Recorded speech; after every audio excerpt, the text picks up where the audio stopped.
ॐ सहना भवतु सहनौ भुनक्तु सह वीर्यं करवावहै तेजस्विनावधीतमस्तु मा विद्विषावहै। ॐ शान्ति शान्ति शान्ति। ॐ सच्चिदानन्दरूपाय विश्वोत्पत्त्यादिहेतवे तापत्रयविनाशाय श्रीकृष्णाय वयं नमः। समस्तजनकल्याणे निरतं करुणामयं नमामि चिन्मयं देवं सद्गुरुं ब्रह्मविद्वरम्। Hरि Om, salutations to all. So, in this fifth canto, we saw the 12th chapter. Rahugana, King Rahugana was given the knowledge by Jadabharatji, and he tells him also, gives him the Vairagya Upadesh also, that this body is made up of earth, the palki is made up of earth, the body of the king also and the body of Jadabharat is all made up of earth, and it will finally go back into the earth. So what is the pride that the king is having about him being superior and others being inferior? And then he couldn't stop himself, so he tells him that how he was King Bharat in the earlier lives. And Rahugana is very surprised to, he's taken aback, because Bharat Raja is very well known, country is named after him, and a great king he was. And then how Jadabharat now tells him that I was that king and I left everything, lived in detachment in the forest, and then I got attached to the deer. And in the memory of the deer I died. The deer left after a point in time. In the memory of that I died and I became a deer further. Interesting point to know here is, not mentioned in the Bhagavatam directly, but some Mahatmas, they explain that that deer is Rahugana. That deer to whom Jadabharat ji had got attached is Rahugana now. And Jadabharat, who was King Bharat, now is in front of him as this realized master. So you see how karma also is, and how they both are again brought together. But this time, Jadabharat is not attached at all. He is already reveling in detachment because he realized his mistake, and he, even in the life of a deer, he remembered by the grace of Bhagavan, because of his earlier sadhana, he remembered how he got attached, he fell, and he has become this deer now.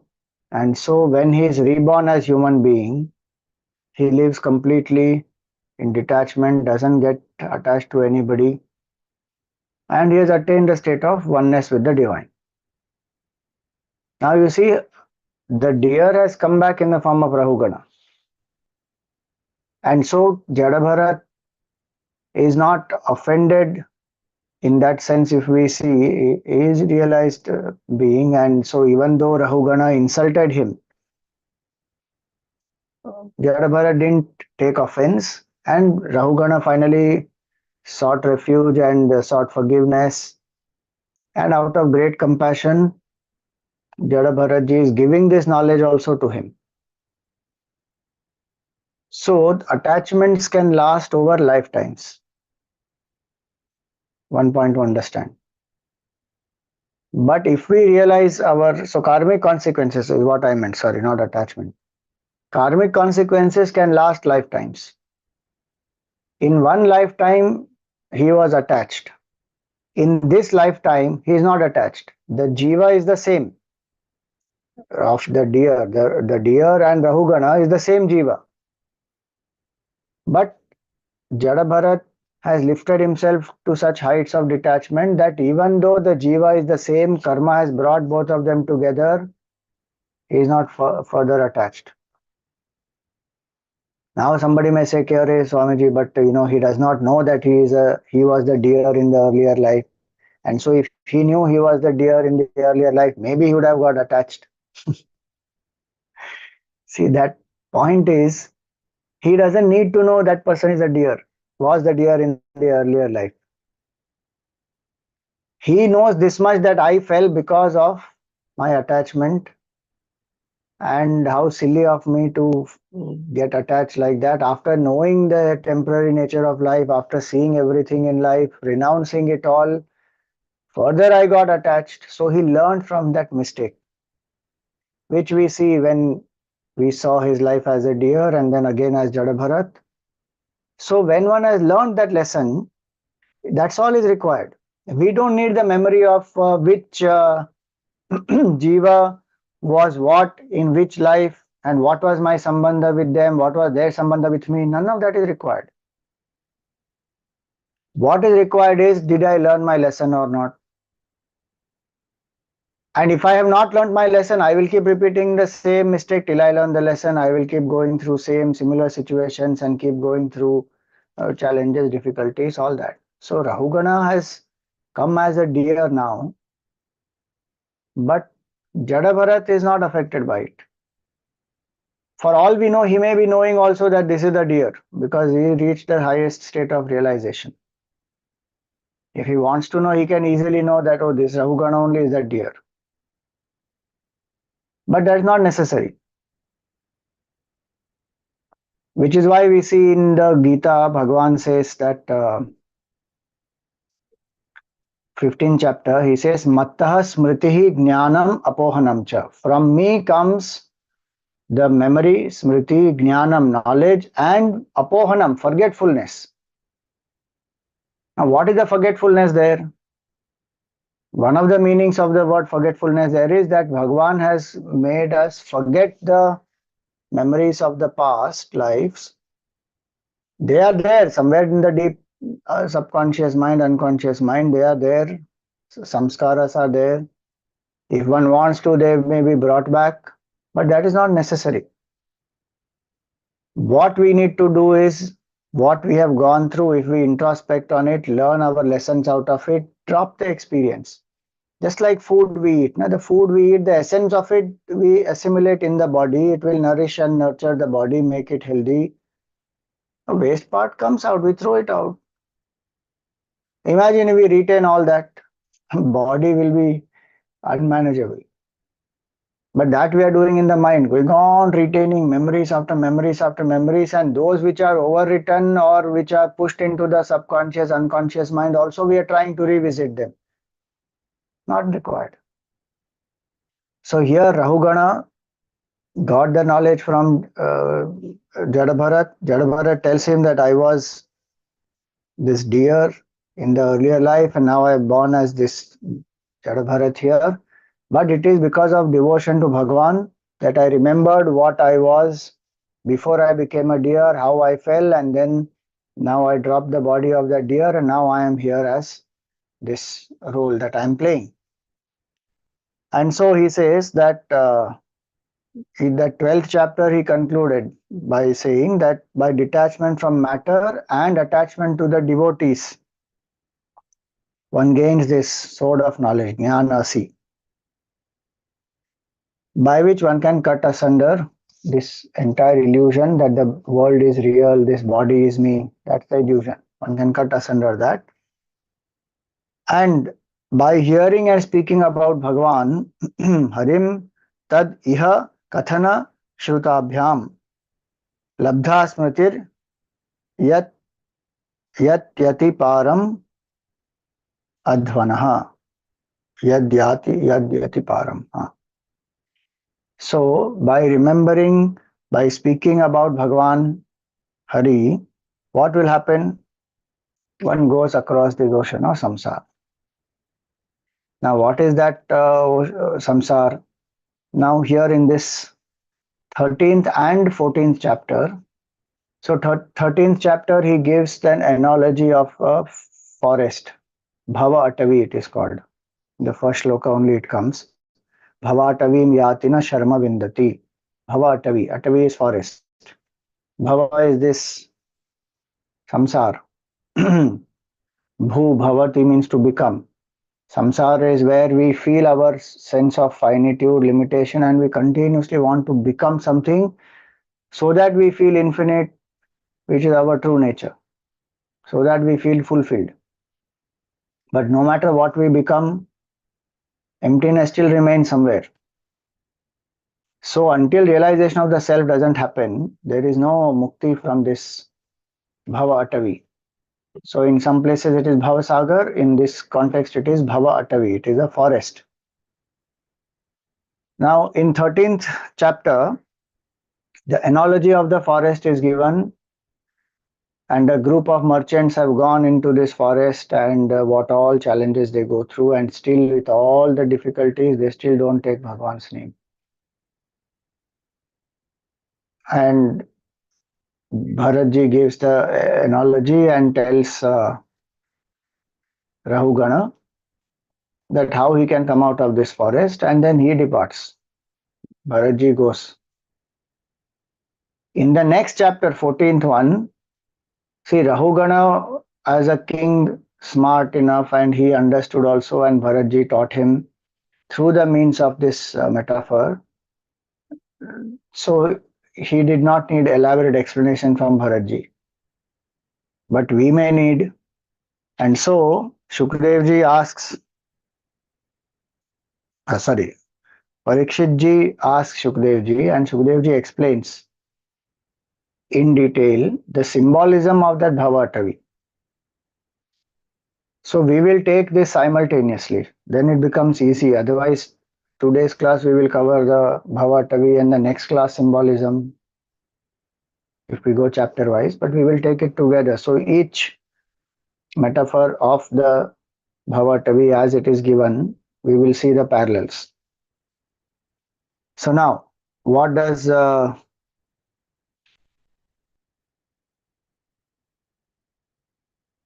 Bharatji say? See now, Bharatji, the Bhagavatam here says Brahmana Uvacha.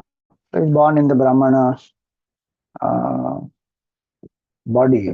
As a Brahmana, he is born. So, Brahmana Uvacha. Duratyaye dhvanyajaya niveshito rajastamasattva vibhakta karmadruk sa esha sarthortha parapparibhraman bhavatavim yati na sharma vindati. So here the metaphor which is given is there is a group of merchants who has gone into this forest. They want to acquire various goods, various things which they can go and they can sell and they can earn their livelihood, they can make profit and all that.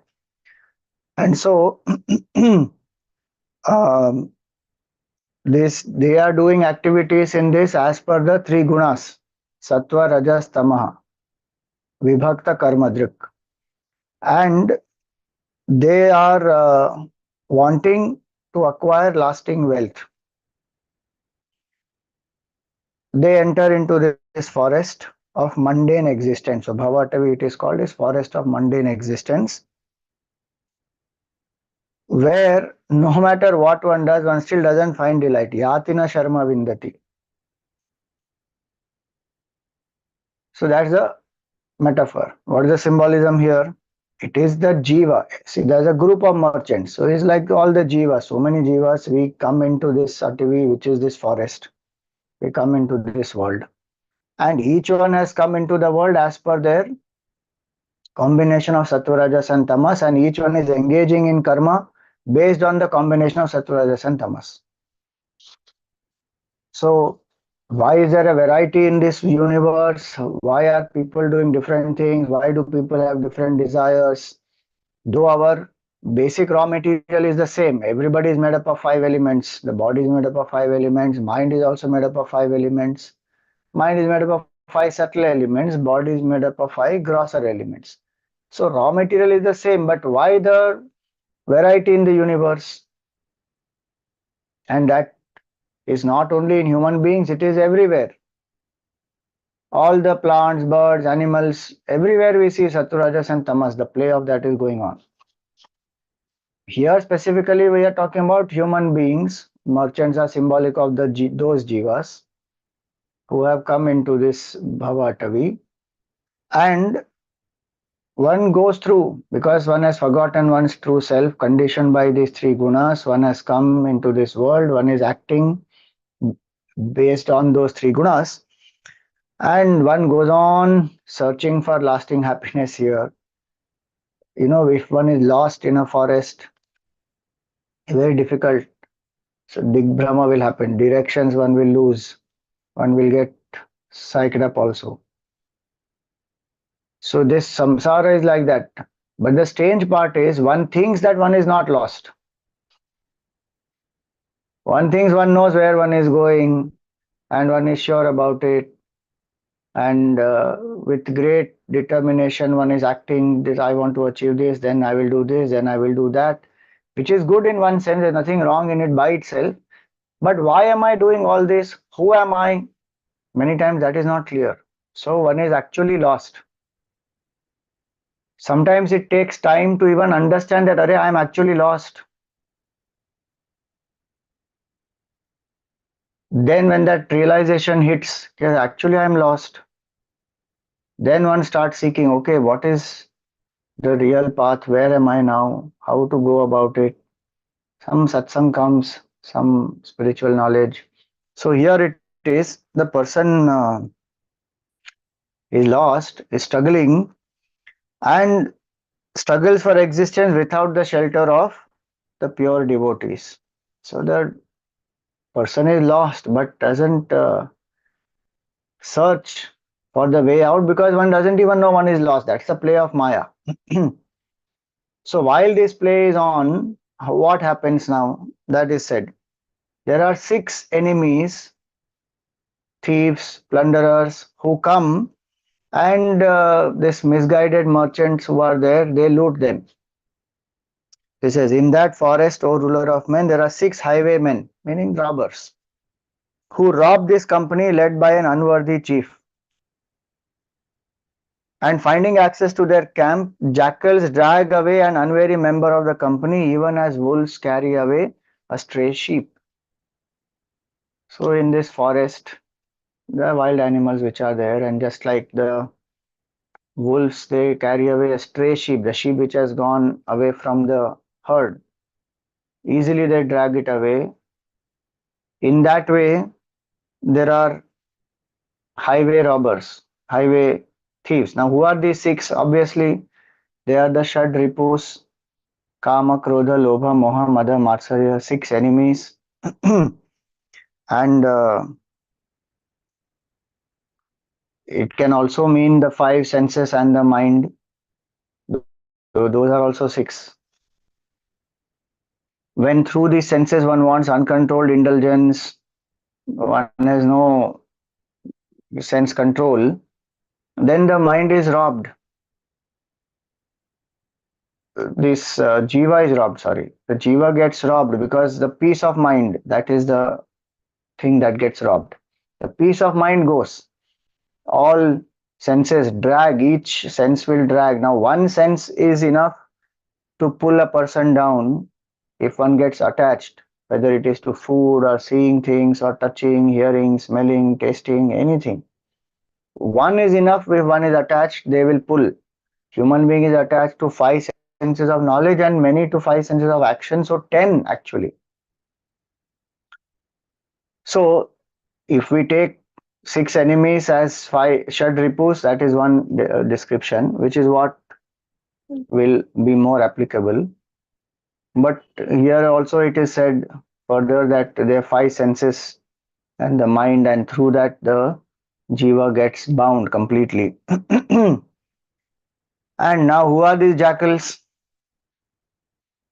Now, the jackal is not necessarily, see, in the analogy there, the metaphor there, the jackal is a wild animal and dangerous creature, and different from the merchant. The merchant is different, jackal is different, 2 different species. Here, who are they? So it is said here they are the family members.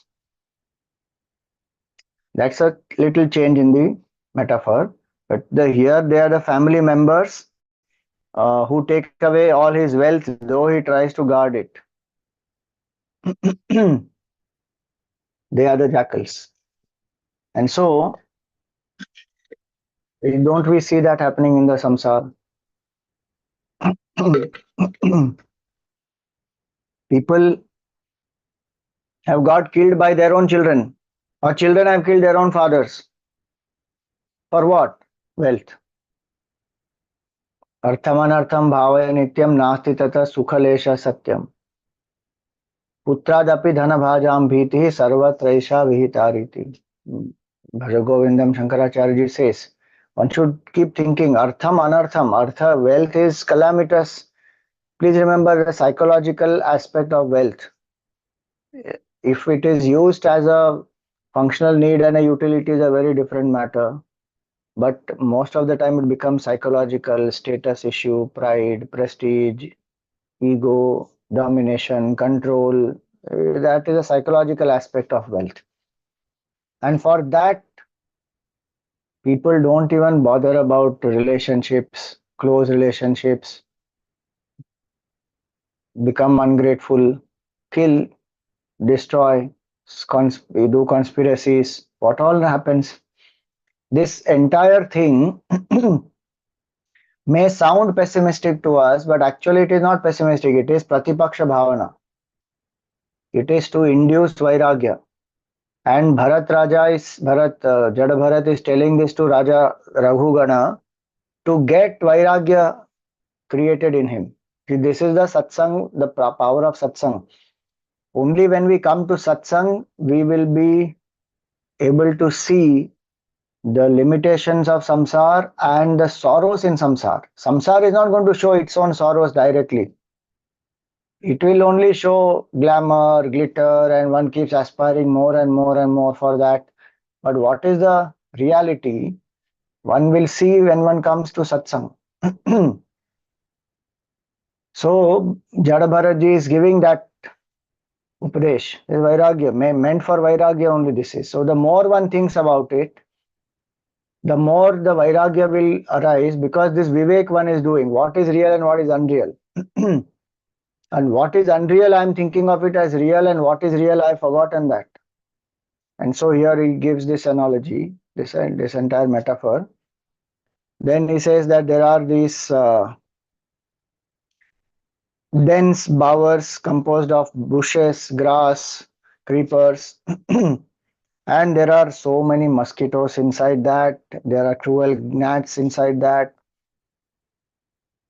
and they bite these people, the merchants, and sometimes they see imaginary city, Gandharva Nagari, they see in the forest, and while they look up at the sky, at other places they behold a fleeting augur, like a ghost appearing like a firebrand. So what is the meaning of that? So this grahastha ashrama is like that bush. So he says that this grahastha ashram, there are lots of activities that happen in this grahastha ashram, and unless the desire to enjoy family life is completely burnt up, it returns again and again like the weeds among the crops.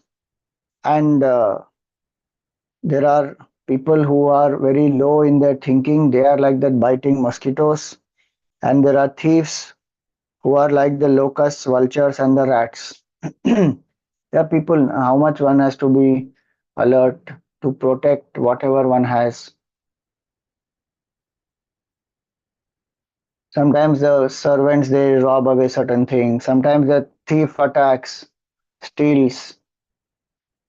How much security one has to keep for it. Even sometimes the banks, when we put the money into that, or wherever, invest the money into some mutual fund or any cooperative, whatever, society, house, or that bank, etc. Scams happen, money gone. So he gives those parallels, and he says that how there are people who are waiting to rob you. One may do a lot of hard work, activity, grahastha ashram, one is stuck into that, and duty, responsibilities, all that is fine. But there are also these challenges which are there. Then, what is that Gandharva Nagari? So, this mind which is filled with lust and desires, etc., will fancifully imagine, I will go here, I will enjoy, I will go to whatever, some nice place.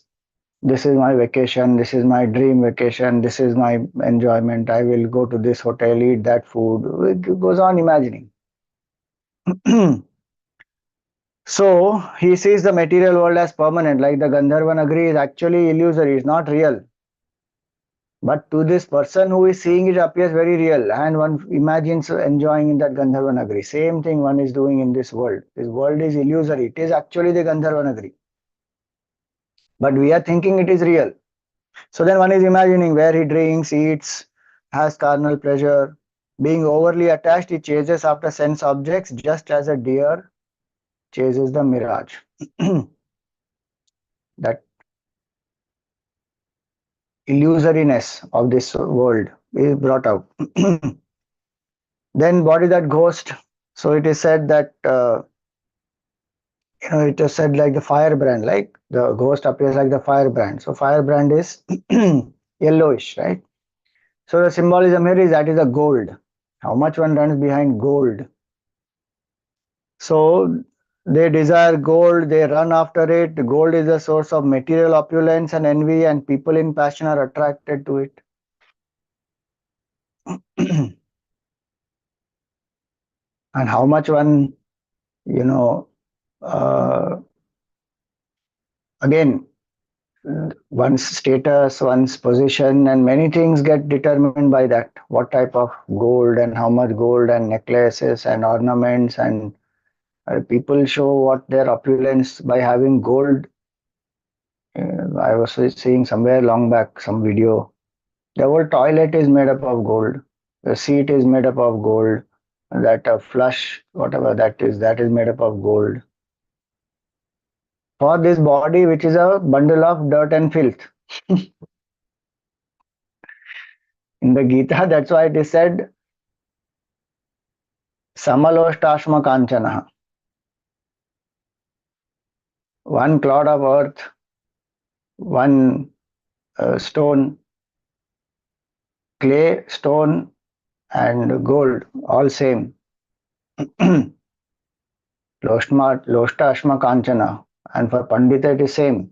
There is no difference. But in the world, oh, gold ring and gold necklace and whatever. So for that, so that's like that bhuta. You know that bhuta, one quality of the bhuta is the avesha. Bhuta will overpower somebody. Bhut avesh, pret avesh, when it happens, that person forgets oneself and is under the avesh of that bhuta. Gold is one meaning here is that. And person is obsessed with gold, forgets oneself also, sometimes forgets dharma, forgets morality, does anything. Why I need that? Again, I'm saying, see this wealth, gold, enjoyment, house, grahast ashram, by itself, they don't have a problem if we are anchored in bhakti, if we are aware that these are temporary and we are here to not run behind them, be attached to them. They may be there for karmic reasons. We are here to realize the truth, to serve Bhagavan, to know our oneness with the Lord. If that is known clearly, we may use all this but not be affected by it. But one doesn't know. Like Rahugana is thinking all this is real. That's why he's having superiority complex, right? So Bharatji is giving this knowledge to him, saying that this is like a ghost. It is not real and it will overpower you, and then one is running behind it. So that is one analogy. Then further going ahead, he says, looking upon a habitat, water, and wealth as their own, they run about here and there in the forest.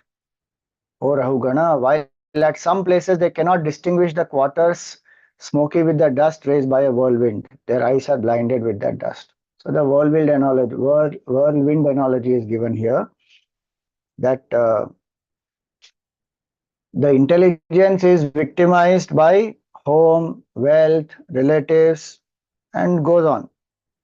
And one is running here and there, searching for success. Eyes are covered by this whirlwind, one can't see clearly. So, what is the symbolism here? The symbolism here is that one is running for what? To build some house, to get some water connection, to attain some wealth, to maintain this body. And in that, one has forgotten what is the true purpose of life and perpetually running around in this material existence. What is that whirlwind which dust which has gone into the eyes and then the eyes get closed? One can't see, and then there is dust flying all around you also, and the eyes are also closed, it has gone in. So he says, what is that? He says that is the beauty of the opposite gender which blinds the person.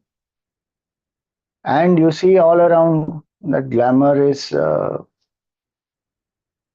so much on display nowadays. It has become so much more difficult for a sadhak. In the name of open society, liberal thinking, and breaking stereotypes, what all is happening? And what young children are exposed to at such a young age, where their vivek is not yet fully developed, and they are getting exposed to all this, so many different types of genders, and gender identity is such a big crisis for the young people today. Now, biologically, I'm something, my mind, my gender identity is something else, and what all kinds of confusions.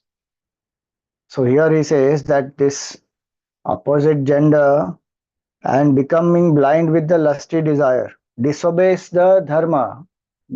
See, even if one wants to have carnal pleasure, there is uh, certain rules which are given in our shastra, so that that lust gets sublimated. One, two, that energy is utilized for better purposes also.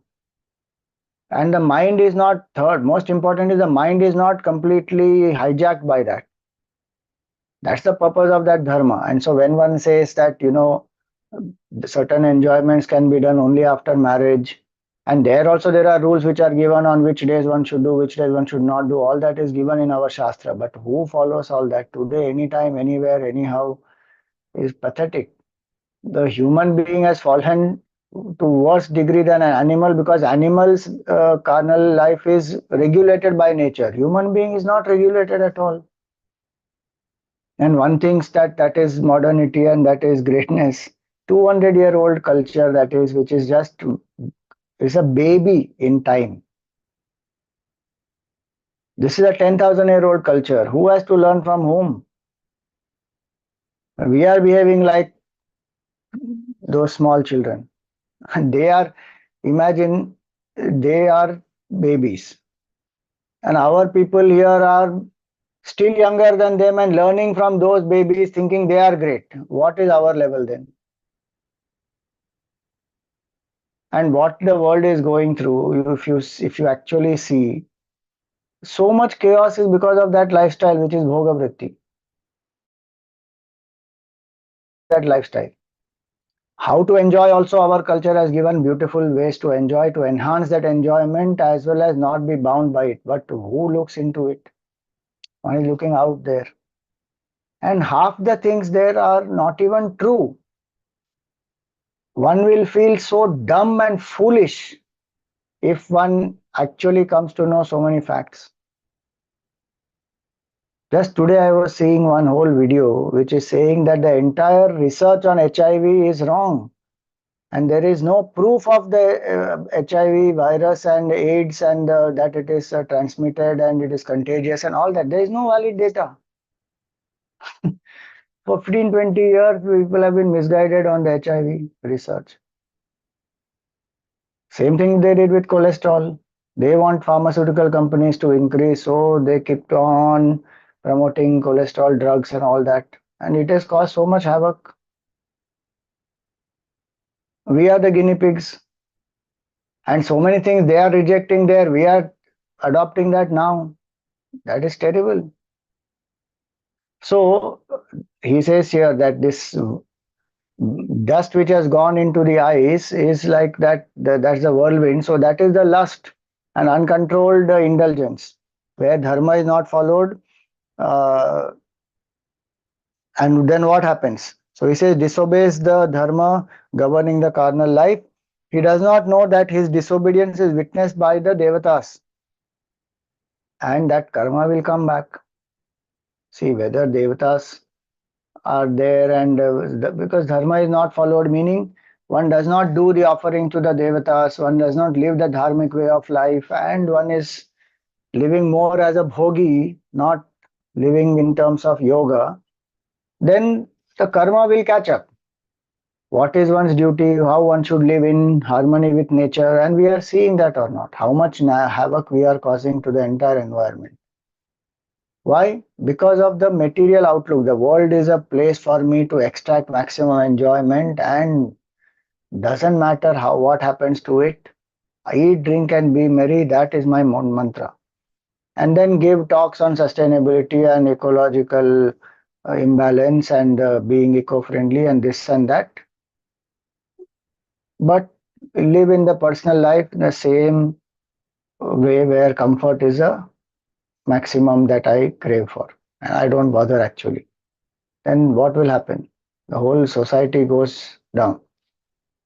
There are few people who don't make a big tom-tom of anything, but they are actually living ecologically sustainable ways, and they are living practically in their ways how they can live without hurting and harming the environment as much as they can.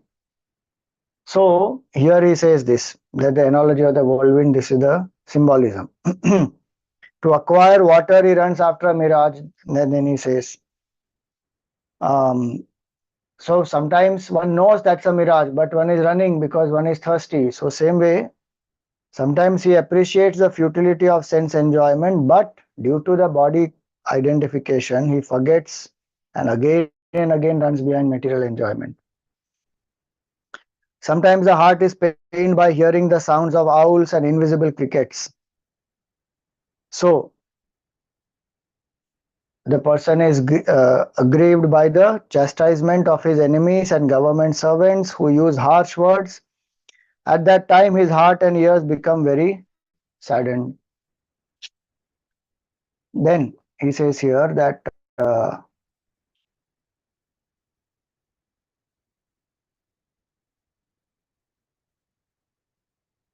they betake themselves to unholy trees when oppressed with hunger, while at some places they run after a mirage that we saw.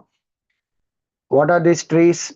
So he says that when his pious credits are finished, he takes shelter of the wealthy men.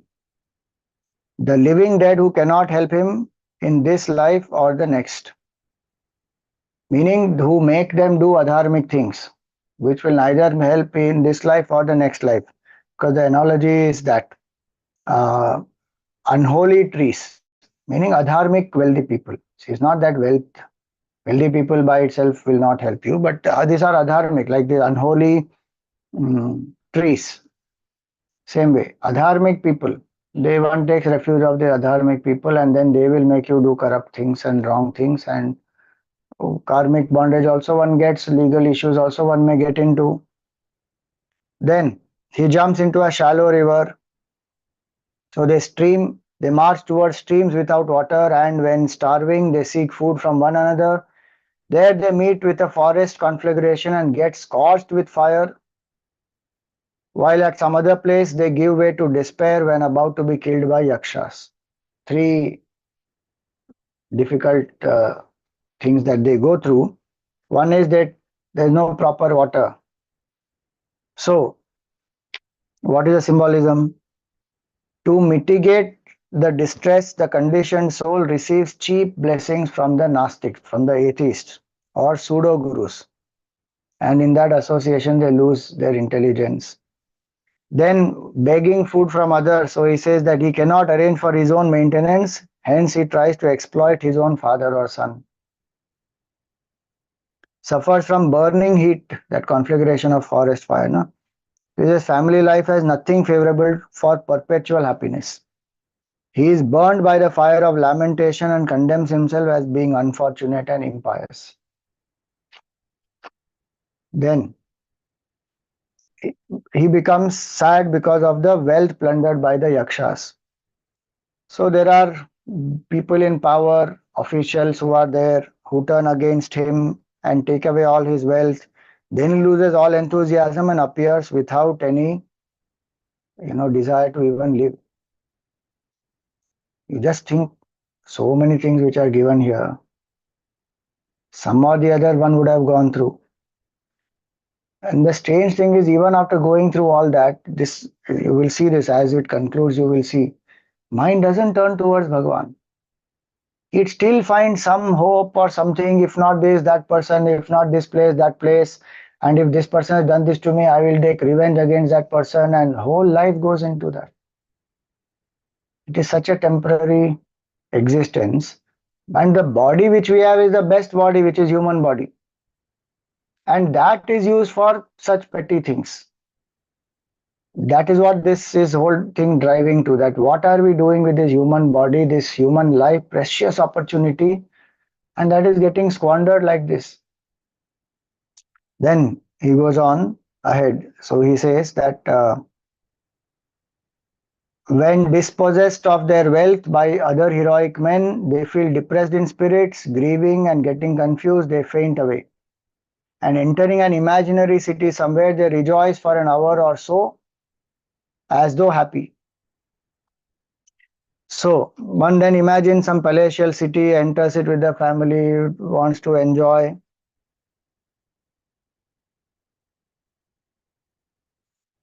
So here the parallel which is given is sometimes he dreams that his dead father or grandfather has come back and he thus feels happy. All this is in imagination. Sometimes he wants to climb mountain but his feet become pierced by thorns.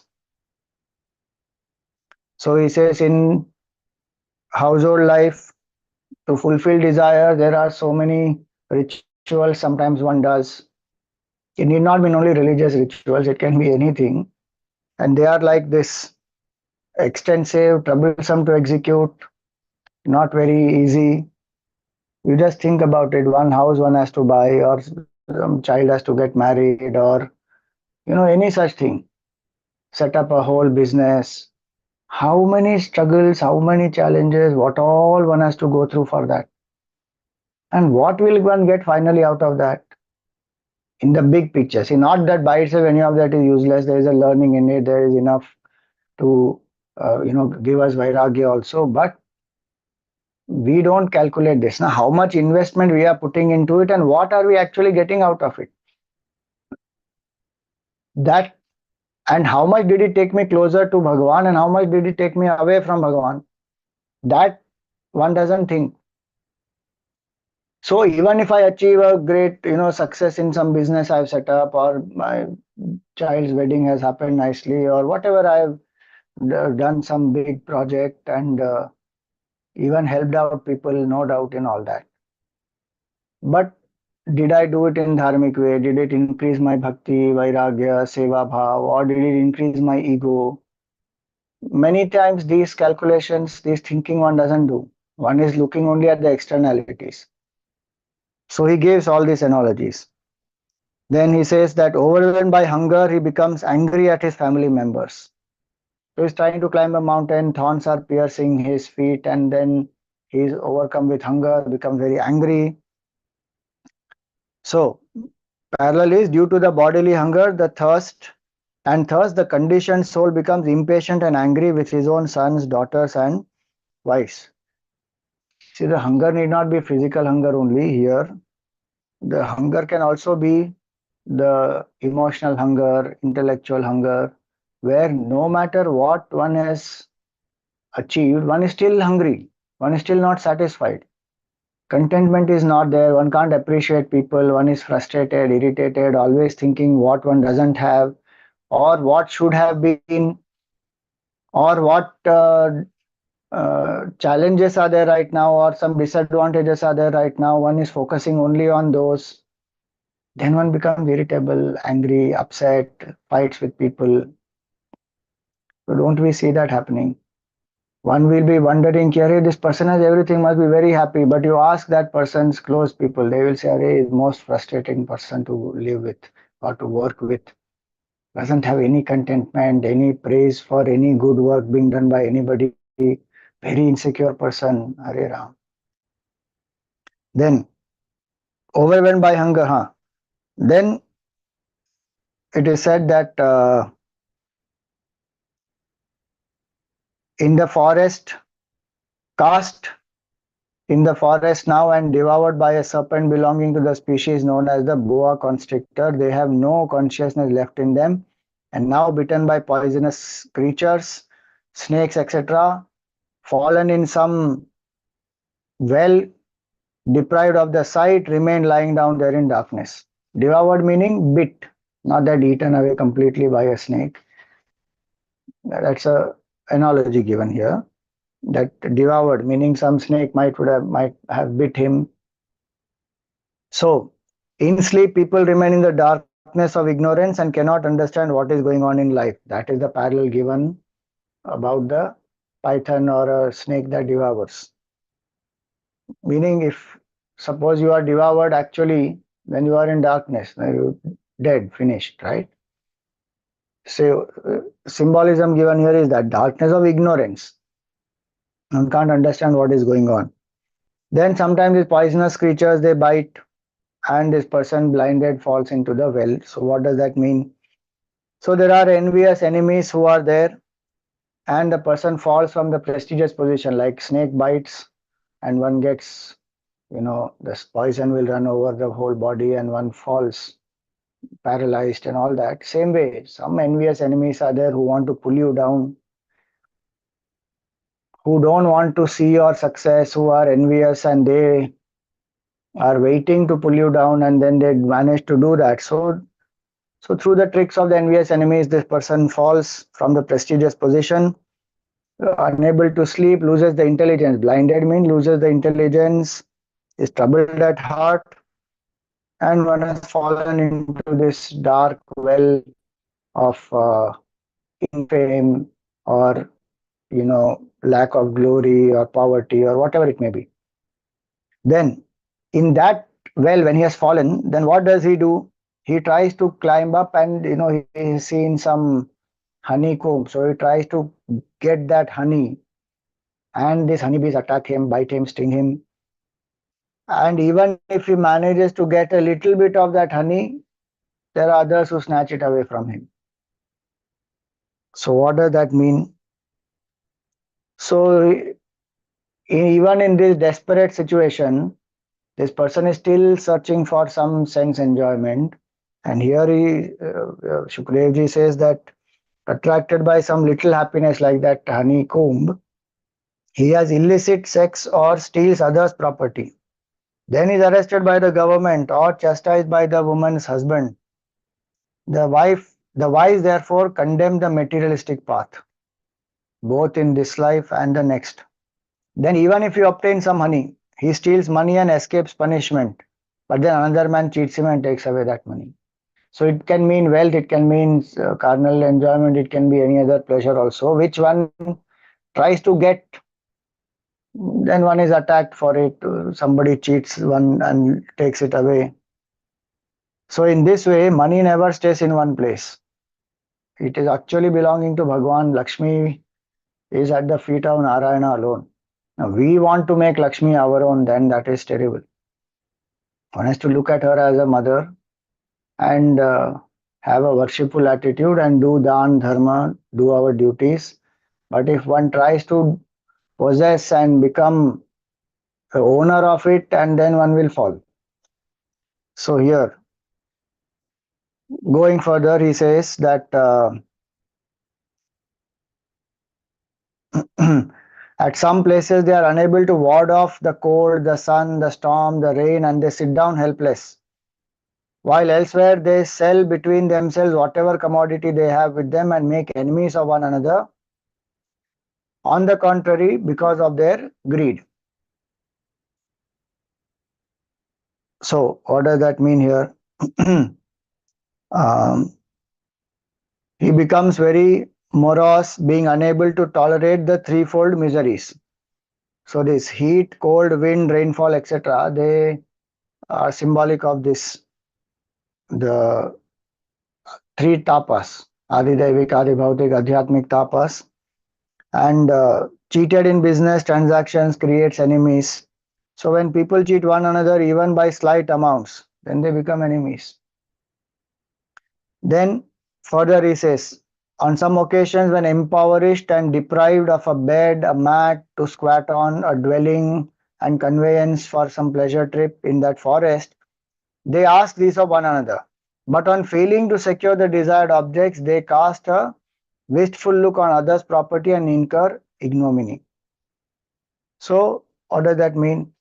Sometimes one doesn't have proper place to stay, doesn't have a place to sit properly, some basic other necessities. And when one can't get those by fair means, then what will one do? Seize the property of others unfairly.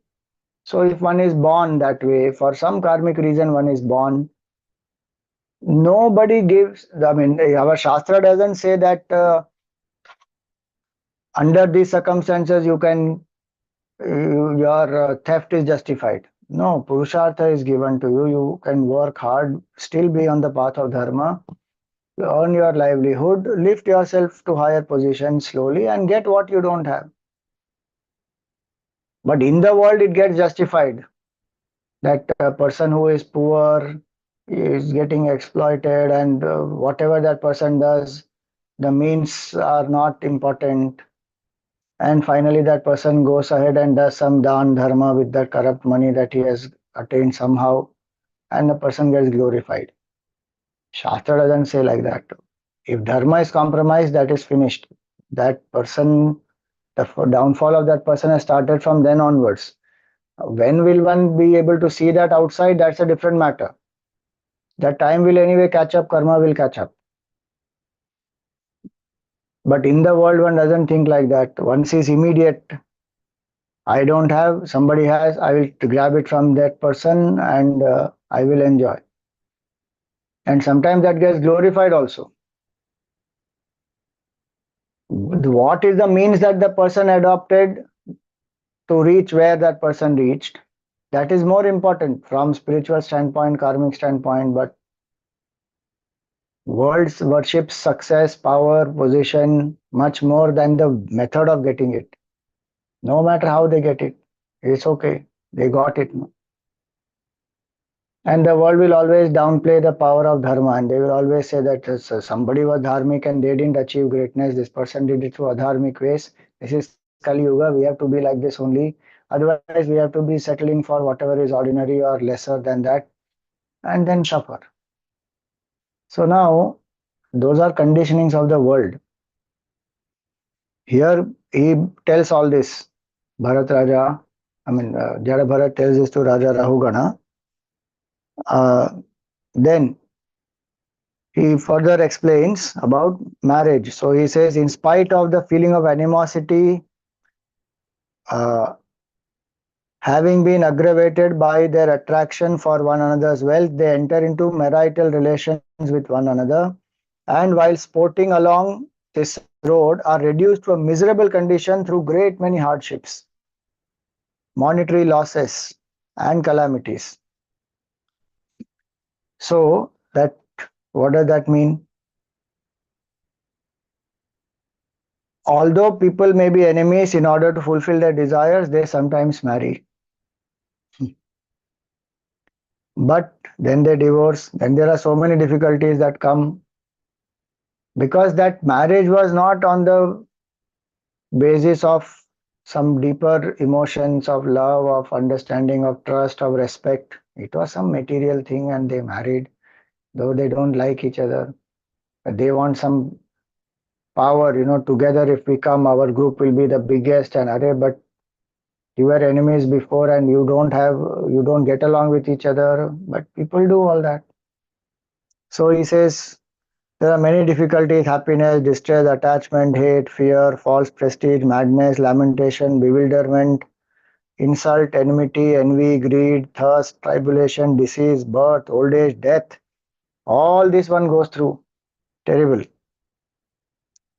Now, if the merchant frees himself on his position, he again returns home completely addicted to carnal pleasure.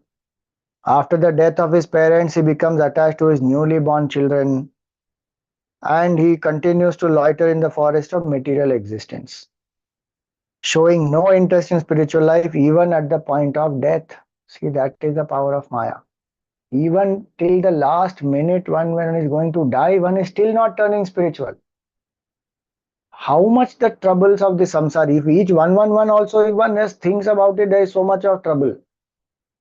Imagine one going through this, and not only some of these, many of these, if one is going through, still the mind is not turning towards the Lord. That means how much level of, see, that adharma no, will take us like that. Adharma will pull us towards more and more adharma and away from Bhagavan, away from satsang, away from sattvic karma. And that's why adharma is not just one independent action. It will bring that tendency further, which will pull the person away. More and more and more and more adharma. Same way, dharma is not one independent action. When one does dharma, it will create sattvic impressions, it will make a person happy, and that will make the person live more dharmic way. So both are like that. We have to stick to dharma as much as one can because that is the way out. That is the way out of this atavi. Otherwise, one is lost in this forest. And so here he says this, that this person does not come back to Bhagwan even though going through so much of misery. So this path of the material world is full of miseries and dangers. Sometimes one loses, sometimes one gains, separated from the parents by death, becomes attached to the children, cries out of fear.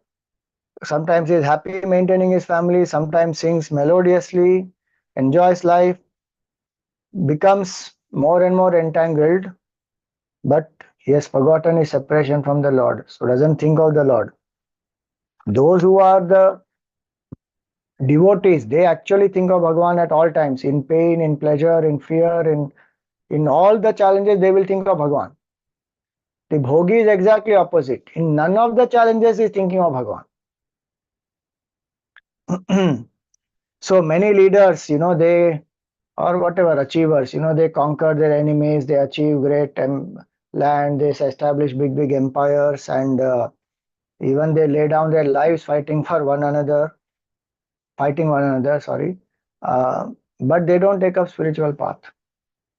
Big monarchs, kings, achievers, big, in any field it may be.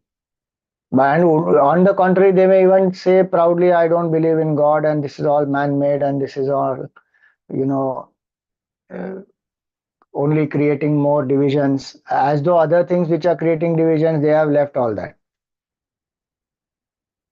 Religion brings division, religion brings war, religion brings, exploitation. So you don't want religion. Everything else also is doing that or not? How much money has brought war and exploitation and disease and death and all that? Then do you leave money? How much relationships, how much people exploit each other? So do you leave people? Conveniently, we say, no, religion I don't want. How much in the name of science also oppression has happened? So do we leave science? How much in the name of this power just to dominate? How many people have uh, come to such powerful positions? And even today you see now, so much of it is a ego battles, power battles. So does anybody stop holding positions? Very convenient to, one doesn't want to think consistently and doesn't want to go deeper and is basically scared that if you come to spiritual path, one will come face to face with who one is. One doesn't want to face. There will be a certain ugliness which will come forward. Doesn't want to face it. So escape. It will be show a mirror. Especially I'm talking about Sanatana Dharma and the Hindu culture here in this context when I use the word religion. Our culture very clearly says Sarvasya Lochanam Shastram. Shastra will give the right vision, but at the same time, Shastra will also hold a mirror.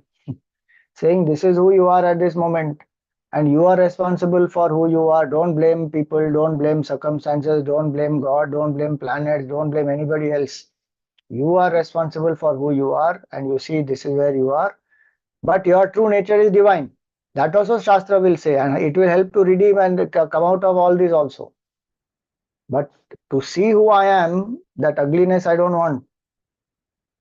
So one doesn't want to come. So he says, many great kings, expert in rituals, wars, could not attain the loving service of the Lord. Why? Because they are stuck in I, me, and mine. So they create enmity against the rival kings and others, competitors, whoever are they, and then they died without turning towards Bhagwan. Then further he says that he takes shelter of creepers and desires to hear the chirping birds in those creepers. So embraced in his wife's arms, he loses discrimination and knowledge of life's goal. He becomes captivated by the talks and the glances of his wife, his children, and he throws himself into material existence. Now, afraid of roaring lions in the forest, he makes friends with cranes, herons, and vultures. So, what is the parallel here? The Lord's weapon, the wheel of time, the chakra, is the lion actually in this context. And fearing that death, one doesn't want to die. Na? That chakra is Kala chakra means death. It will move and then devour everything in its force. Kalosmi lokakshayakrit pravruddha, Bhagavan says in the 11th chapter. I am that time which devours everything. That is the temporary nature of the samsara. It will happen. So what does he say? That the parallel is that fearing this death, now he wants to worship somebody who can save him from death. So he takes the shelter of whom? Of impostors, of man-made gods. Now what does man-made gods here mean? Please remember, here it does not mean the forms that we have. Man-made gods are how we say na, that this person is god of this field.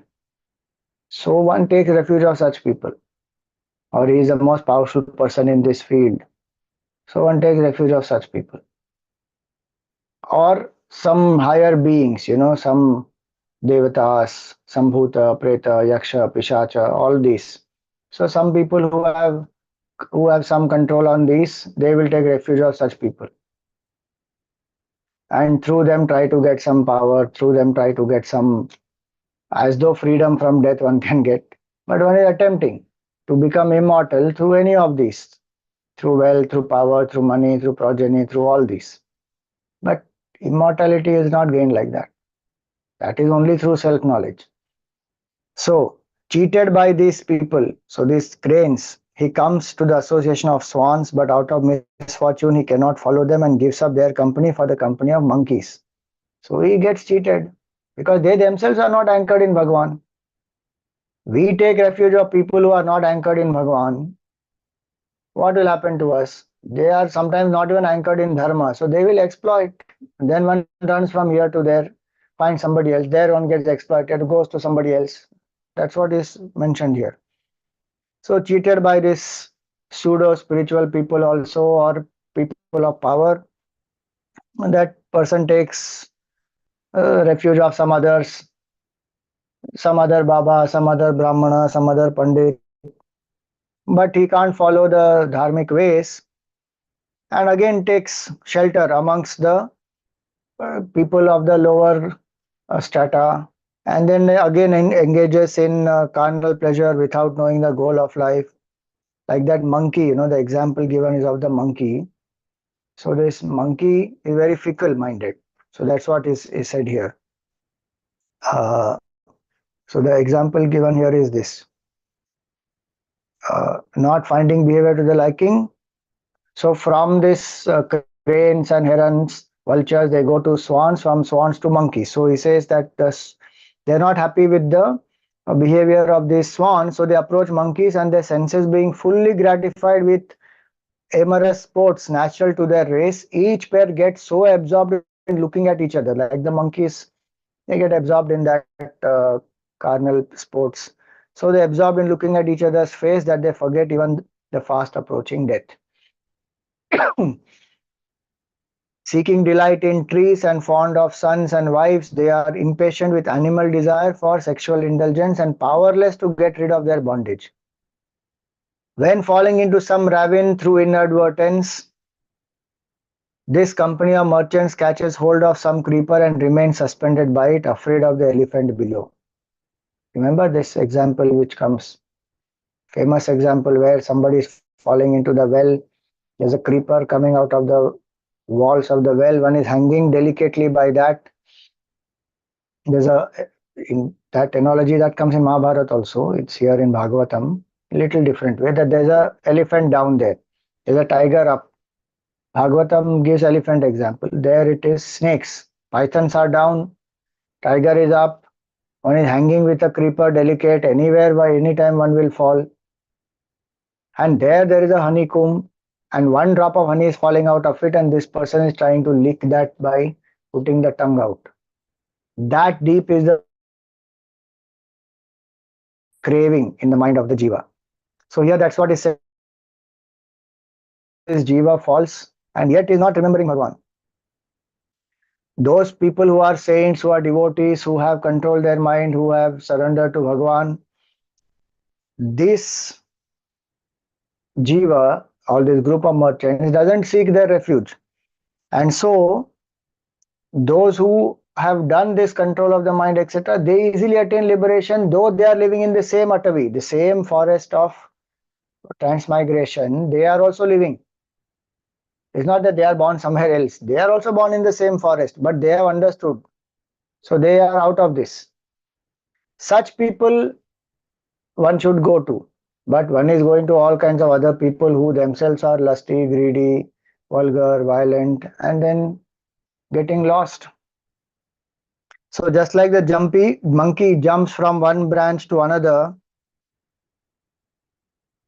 without any profit, merely for carnal pleasure, in that way, this jiva migrates from one body to another. In every body, one goes on indulging as much as one can and becomes attached to people, to things, to pleasure, creates more karmic bondage, again drops the body, again takes.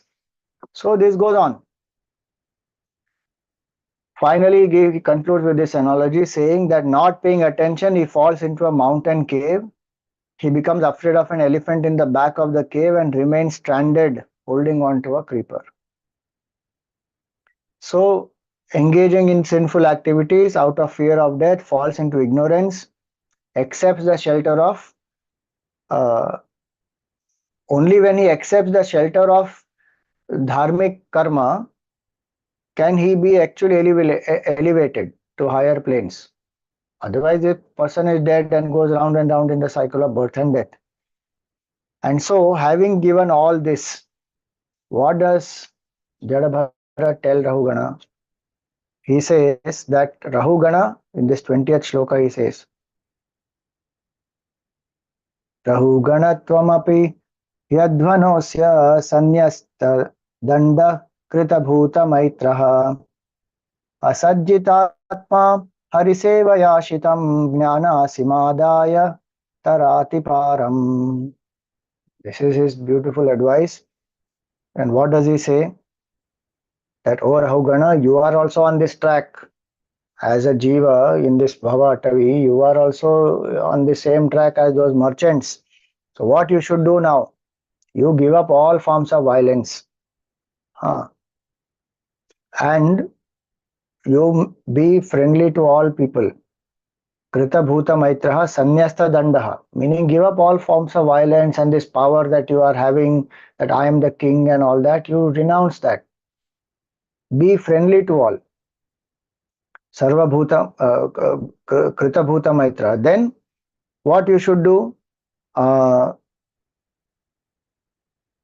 Jnanasi. So take the sword of knowledge and sharpen that with Hari Sevaya, Shitam Hari Sevaya, with the service of Bhagwan. You sharpen that sword and asajjit atma, with a mind which is free from all attachments, what you should do? You should destroy this bhava atavi, go beyond. Jnanasimadaya tara atiparam. You go across this bhava atavi, go beyond this forest of samsara, and this is where he concludes his upadesha. So now Rahugana is very happy, and he says that this human birth is the best of all births, and what is the use of any other birth? It is only in this human birth that we can actually serve the Lord consciously, attain oneness with the Lord through our sadhana, through our purushartha. And so this is possible how? Because of abundant association with great sadhu, santa, mahatma. In this very atavi, we have to find them. So does it mean that long association is required with them? So in the next verse immediately he says, no, even a few seconds and moments. You see, he is with Jada Bharat for how many? Few minutes. In that he has got everything. So he says that just by the dust of your lotus feet, all my sins have been destroyed and I have pure bhakti towards Adhokshaja, towards Bhagavan Vishnu. Just for a moment, few moments I got associated with you now, and I am freed from so much of false prestige and argumentation and lack of discrimination. All these bind the jiva. He says, even a few moments of sangha with such sadhus and mahatmas, how it has purified my mind. So he says, I offer my respects, I bow down to you. And these great devotees, they appear as sometimes small children, sometimes as very young people, sometimes as brahmanas, sometimes any form, they are hidden.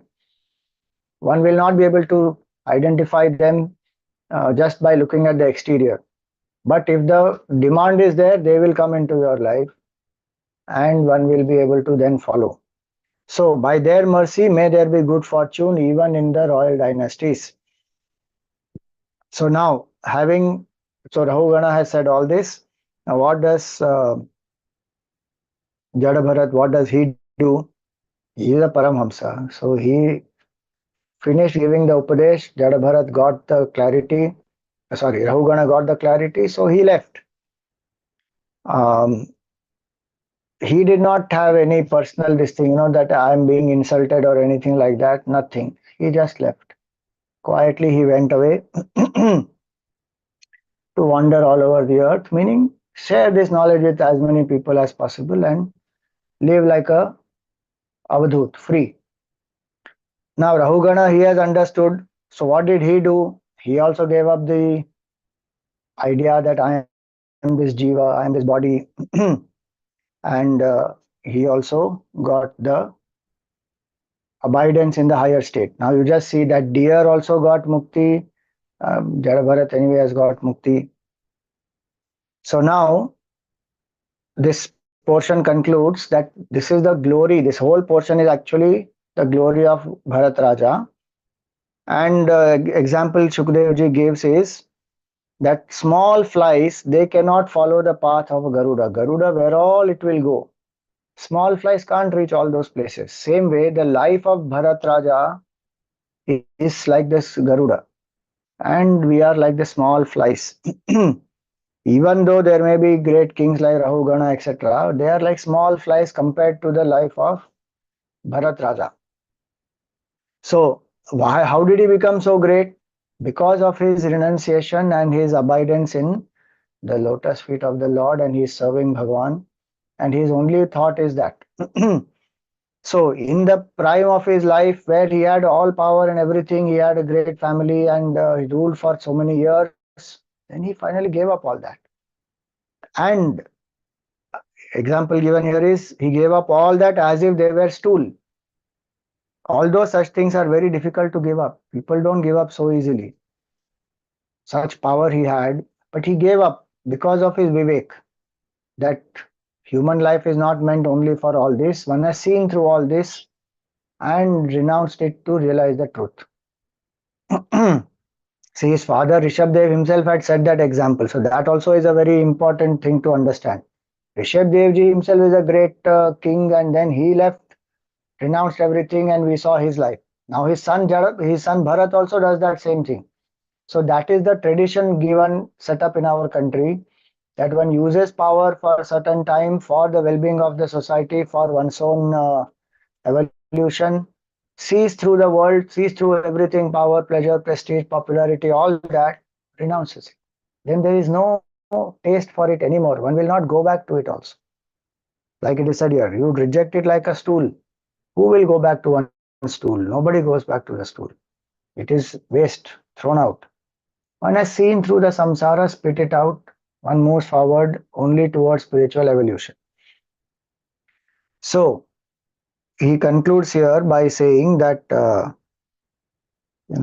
last few are very beautiful uh, things which are given here. That land, son, relatives, riches, wife, they all are very difficult to give up. Bharat Raja, uh, his wealth was desired even by devatas, and they wanted to be in his service. He was such a great king, but he did not have desire for it. Why? Because he is a person who wanted liberation. Actually, even liberation he did not want. This is Bhagavatam, so bhakti is emphasized here. So he says this great devotee Bharat Raja did not even seek liberation. He actually wanted to only serve Bhagwan and remember the Lord at all times. So this was befitting a great personality like him, for even liberation is considered insignificant for those whose minds are attracted to the loving service of God.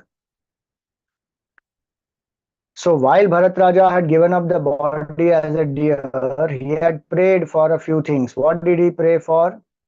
He says, I offer my respect to that Supreme Lord who is Yajnaya, who is sacrifice personified, who is Dharmapataye, the Lord of all dharmas, who is Vidhi Naipunaya, who is a protector of all the religions. Vidhi Nished, the Vidhi word symbolizes religion here. Then the personification of very embodiment of yoga. So Yogaya. Then Sankhya Shirase, who is the very supreme source of all knowledge, especially of the self. Then uh, Prakriti, Prakriti Ishwaraya, the Lord of the Prakriti, who is Narayana, who is Hari. He had sung this glory of Bhagavan, and when he had dropped the body of the deer, so he attained oneness with the Lord in the next life as Jada Bharat, and he spread this knowledge to everybody, and he lived a glorious life. So the falashruti of this, at the end of this 14th chapter, is this: if one hears, chants this life of Bharatji with great humility, devotion, the life of Bharatji is worshipped by so many devotees, then one will attain auspiciousness, long life, wealth, fame, heaven, liberation, and bhakti for the Lord.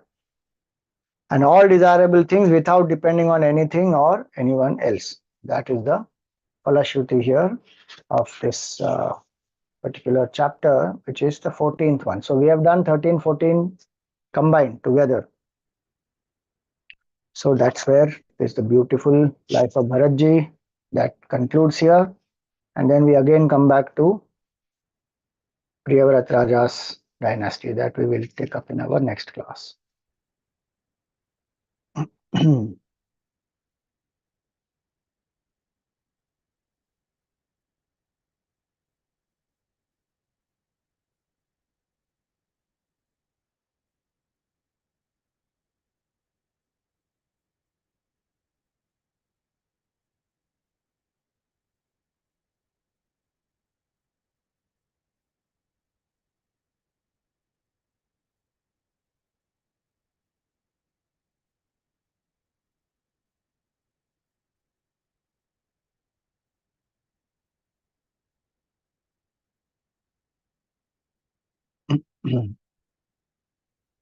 What happened to this? 1 minute.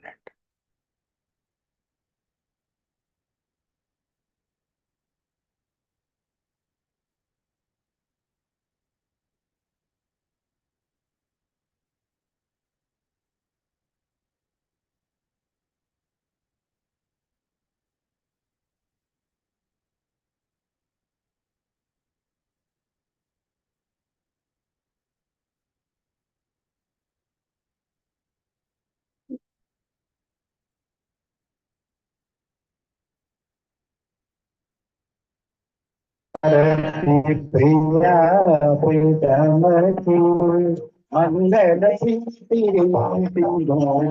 की मंगल शांति हसनी दशरन की मंगल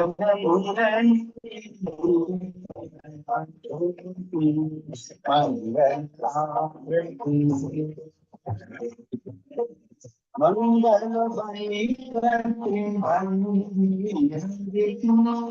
मंगल से सब मंगल शिव चंद्रिका मंगल छवि मंगल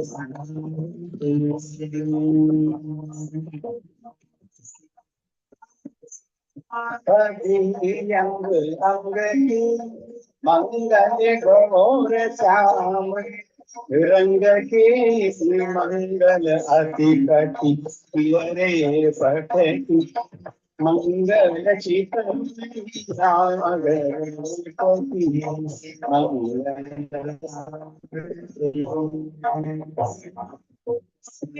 मंगल शोभा कमल मंगल माधुरी सुत बहन की मंगल सीता मधुकट की मंगल श्री जगन्नाथ की मंगल मंगल चरण अरुण तरुण की मंगल करणी भगवती हरिजन की मंगल शुभ की मंगल श्री राधा मंगल आरती प्रिया प्रीतम मंगल प्रीति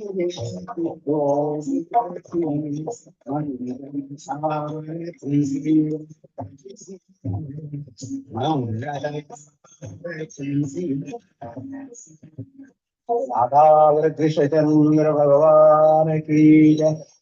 ओम न तत्र सूर्यो भाति न चंद्र तारकम् नेमा विद्युतो भान्तिकुतो यमग्निः तमेव भान्तमनुभाति सर्वम् तस्य भासा सर्वमिदं विभाति।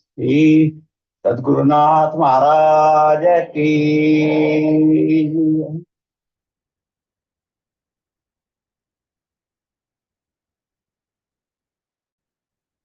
ओम पूर्णमदः पूर्णमिदं पूर्णात् पूर्णमुदच्यते पूर्णस्य पूर्णमादाय पूर्णमेवावशिष्यते। ओम शांति शांति शांति। हरि ओम श्री गुरुभ्यो नमः। हरि ओम।